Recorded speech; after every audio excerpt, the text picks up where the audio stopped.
Hey everyone, I got a fun email, so I thought I'd do a little post about it. I am sitting in my car, but I'm not driving, so don't worry, that's how I'm able to look at you. The dog was digging all over their house, destroying carpets and bedding.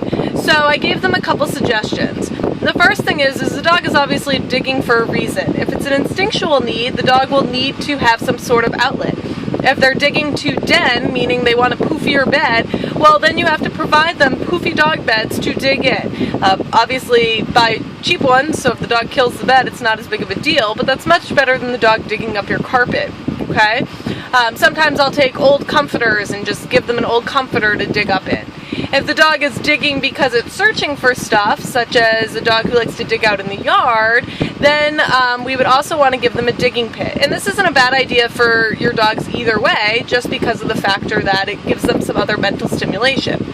So in the digging pit, you're going to fill a kid's pool with sand, or you can dig up an area in your yard, your pick, and fill it with fun things. You're going to hide cookies and toys in there, and then you're going to show the dog by digging in the pit next to where you know a cookie is, because then the dog is going to start digging next to you because they're all excited.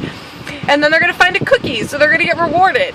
And as long as you continually put things in their sandbox to dig up, they're going to be more inclined to want to dig in their sandbox. Now that does not mean they're never going to dig someplace else. So how do we deal with the digging someplace else?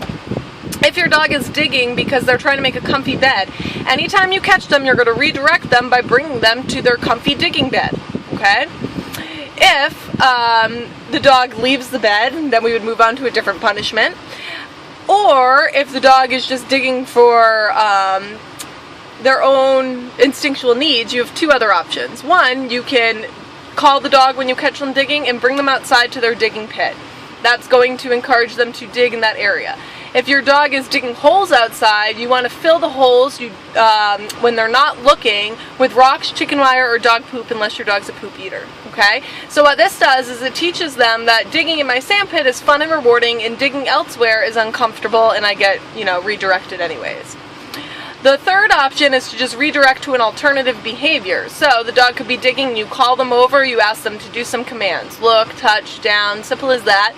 Just be careful with that option, because sometimes the dogs will do the bad behavior to get told to do the good one to get a reward of like a petting or a treat, and then they'll go back to digging, so you'll call them over to ask them to do some more commands. So I will only redirect in that sense 2 or 3 times. If I'm redirecting to a bed or a digging pit, I will just do that repetitively until the dog starts to understand. But there is another option for punishment. So if your dog is behavioral chaining, or you've been constantly redirecting to the new digging locations and they are not catching on, you then would use timeouts. Timeouts are a very effective training tool. The way that it works is this. You catch the dog doing the behavior they're not supposed to do. I do a very sharp okay? And then I go over immediately and get the dog. I put them in a room by themselves for 30 seconds to a minute of quiet time. This could be a bathroom or your kitchen. There just can't be any other people or animals in the area. If your dog's going to trash the bathroom, pick everything up when you go. And if you're worried about your door, put a baby gate up before you close the door.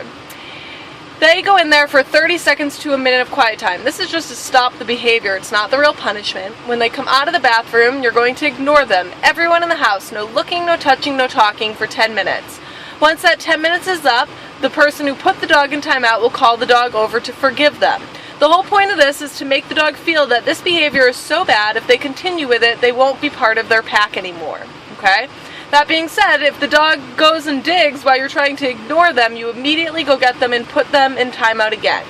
You are going to set up a digging pit, give them better beds to dig in if that's what the issue is, and stick to one punishment for 2 weeks. So you will either redirect to the appropriate digging area, you will either redirect to new commands, or you will either time out for 2 weeks. Decide if that's correcting the behavior appropriately.